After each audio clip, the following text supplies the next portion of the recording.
Welcome to Ischgl in Austria, and today I will take you along a full downhill ride with my snowboard.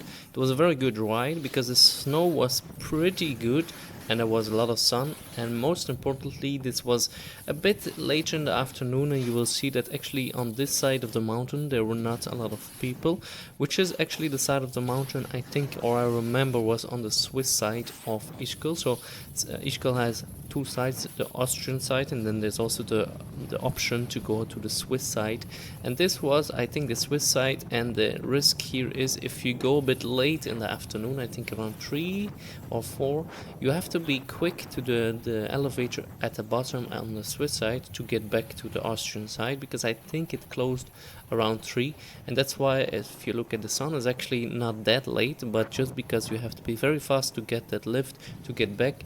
That's why not a lot of people take this route here. You see some lone skiers here, but I really liked it because I could get quite some speed, and you do see the snow popping up, which was quite fun. And we did eventually make it, and obviously if you do not make it to the elevator, you just have to take a very long bus ride back to Austria and the place we were staying in Ischgl.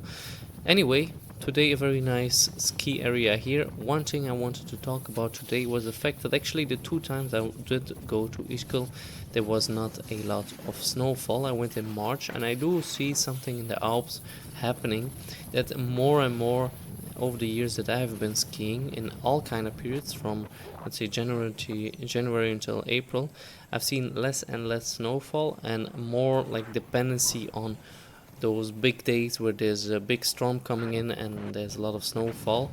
But most of the time, especially later in the year, you will have less and less quality snow, which is very sad. It's very nice to have, let's say, some sun, which when I was started snowboarding, like I've been snowboarding my whole life, so 10-15 years ago, there was way more snow and way more clouds even, bringing some snow in, than I noticed in the last couple of years, where you have way more good sun. So it's good to have some sun and to get some vitamin D and get a tan if you're really into that. For me, not, because to get that really good powdery snow, you have to go off the piste and off the routes, which are, let's say, safe.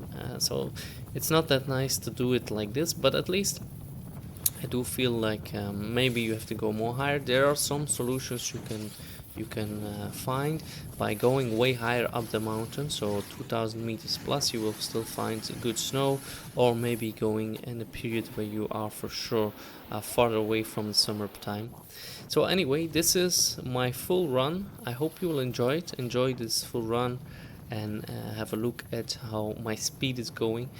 I do like my board a lot, so I have a Picasso snowboard, which I like a lot. It looks like it's a very, let's say, basic board, so it's an all-rounder. It's not specifically for carving or specifically for powder snow or for tricks. It's an all-rounder board. I bought it second-hand because still I'm not snowboarding every week, let's say, so it's a hobby. So this board is very good. It has served me quite well. Even the bindings are second-hand and they are still pretty decent.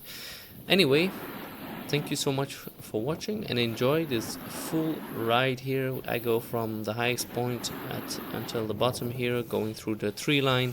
So it will be a very nice run. You will enjoy. See you in the next one. Bye bye.